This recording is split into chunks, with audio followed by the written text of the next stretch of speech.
બનાસકાંઠા જિલ્લામાં પશુપાલકના નામે ખોટી પશુની લોન મંજૂર કરાવી સબસિડી ચાઉ કરી ગયા હોવાની કરાઈ પોલીસ ફરિયાદ। બનાસકાંઠા જિલ્લાની શ્રી પુડીબેન નાગજીભાઈ પટેલ રહેવાસી દીપડા તાલુકે થરાદ જિલ્લો બનાસકાંઠા વાસીની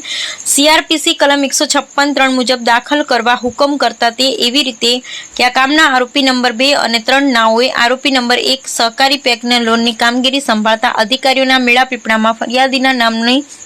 લોનના તથા સબસિડીની ખોટી રીતે કાગળો બનાવી સામા તરીકે ઉપયોગ કરી ફરિયાદીની ખોટી સહીઓ કરી ખોટી સંમતિ બનાવી પશુ લોન મંજૂર કરાવી ₹3 લાખ ફરિયાદીના ખાતામાં જમા કરાવી અને ખોટી સહીઓ કરી ફરિયાદીના ખાતામાંથી નાણાં ઉપાડી લઈ અને સરકારી સબસિડીના ₹1,14,000ની સહાય ફરિયાદીના